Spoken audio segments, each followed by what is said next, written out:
यकीन करना मुश्किल था कि 20 साल पहले मैं उस कमरे में रहता था, पर बात तो सच थी। सन 1990 से 1993 तक छपरा में पढ़ाई के दौरान मैंने रहने के लिए कई ठिकाने बदले, पर जो लगाव शिव शंकर पंडित के मकान से हुआ वो बहुत हद तक आज भी कायम है। छोटे छोटे 8-10 खपरोल कमरों का जो लॉज था, उन्हीं में से एक में मैं रहता था। किराया 70 रुपये से शुरू होकर मेरे वहाँ से हटते हटते 110 तक पहुँचा था। यह बात दीगर है कि मैंने कभी समय पर किराया दिया नहीं। पंडित का वश चले तो आज भी सूद समेत मुझसे कुछ उगा ही कर ले। एक बार तो पंडित ने मेरे कुछ मित्रों से आग्रह किया था कि भाई उनसे कहिए कि उल्टा हमसे 2 महीने का किराया ले लें और हमारा मकान खाली कर दें।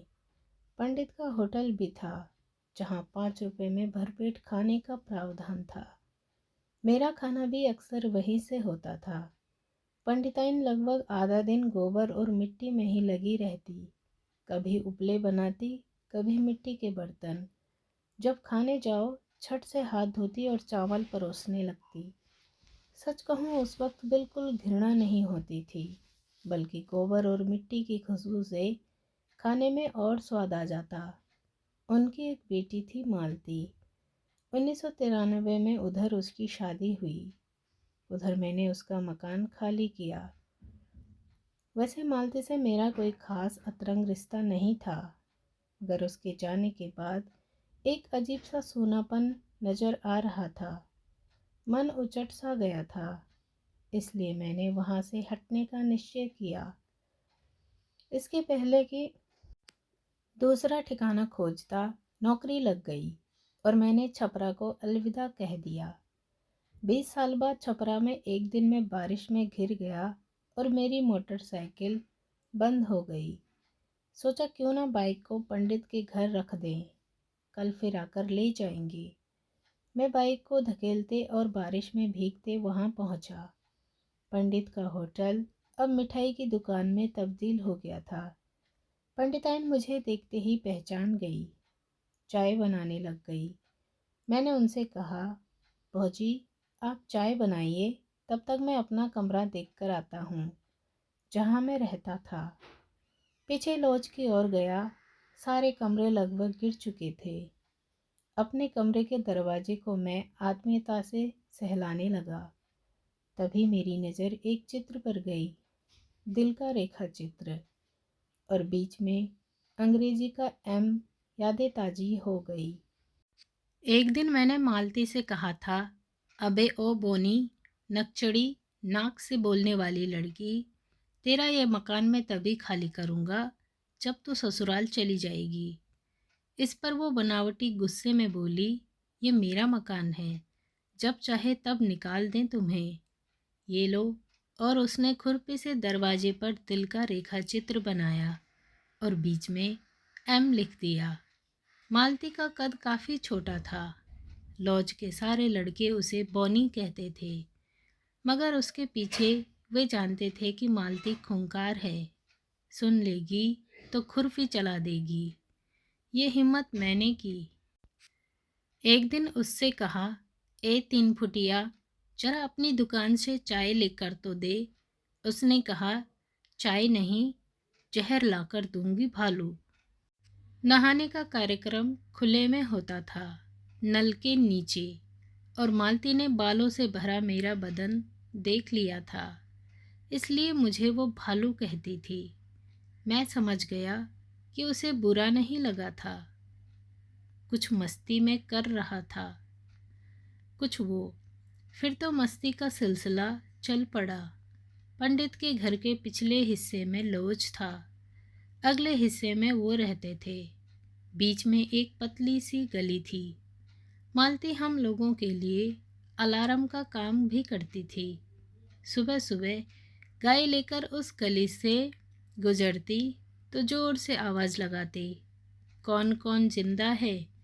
जो जिंदा है वो उठ जाए, जो मर गया उसका राम नाम सत्य है।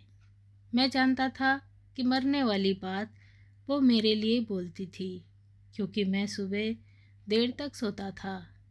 खैर, उसके इसी डायलॉग से मेरी नींद खुलती थी।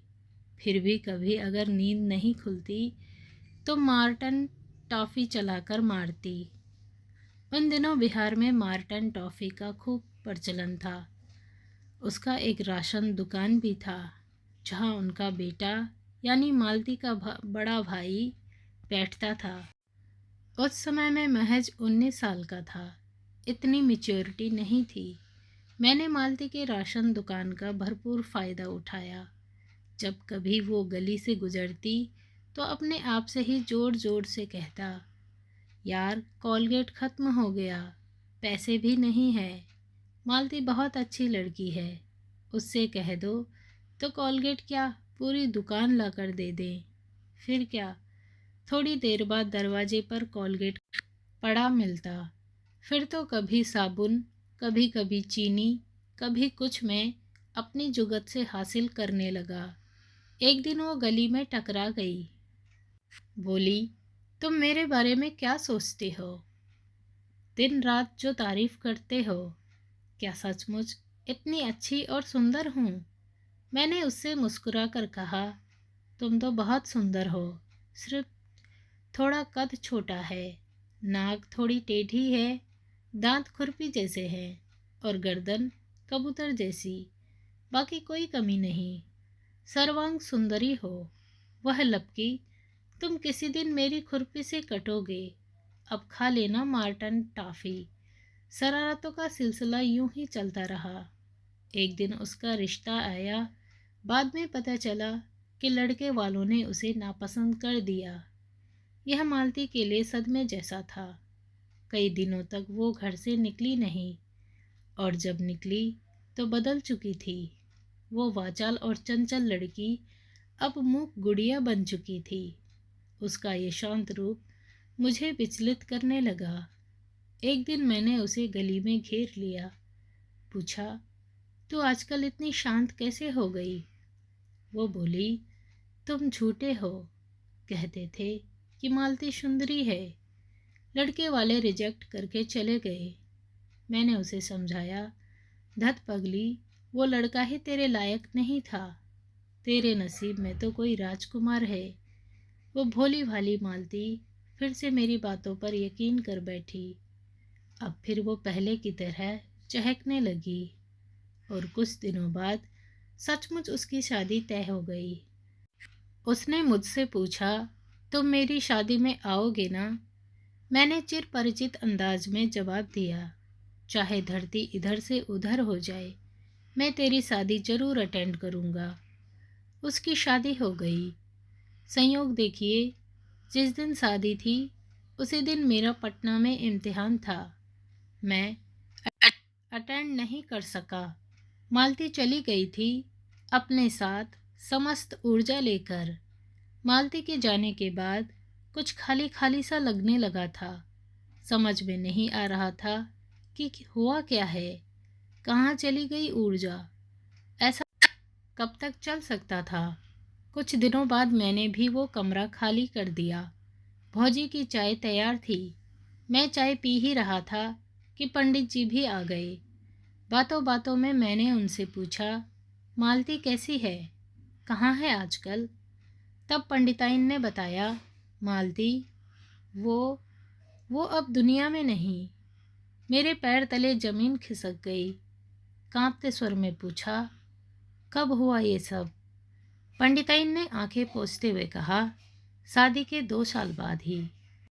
डिलीवरी के दौरान जच्चा बच्चा दोनों।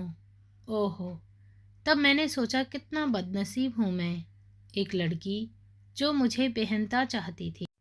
ना मैं उसकी शादी में शामिल हो सका, ना जनाजे में। और तो और उसकी मौत की खबर भी मिली उसके मरने के 15 साल बाद। मुझे मालती के लिए बहुत बुरा लगा। कई दिनों तक अपने आप को कोसता रहा कि समय रहते मालती से प्यार का इजहार कर लेता तो आज ये दिन न देखना पड़ता। आज भी मुझे उसकी शरारत भरी बातें, उसका चुलबुलापन बहुत याद आता है। काश कि उसकी शादी में ही जा पाता। काश कि मालती आज हमारे बीच होती। क्यों होता है ये, ऐसा क्यों? तब से मैं उस जगह कभी नहीं गया। वहाँ जाकर मेरा बहुत दिल दुखता है। दोस्तों, समय रहते अपने प्यार का इजहार कर लिया करो। मिलते हैं अगली स्टोरी में। तब तक के लिए धन्यवाद। Thanks for watching. दोस्तों, स्टोरी तो आप सुनते हो लेकिन आप स्टोरी को लाइक नहीं करते। स्टोरी अच्छी लगी तो अपने दोस्तों के साथ शेयर करना ना भूलें और चैनल को सब्सक्राइब करिए ऐसे ही इंटरेस्टिंग स्टोरी के लिए। Bye bye.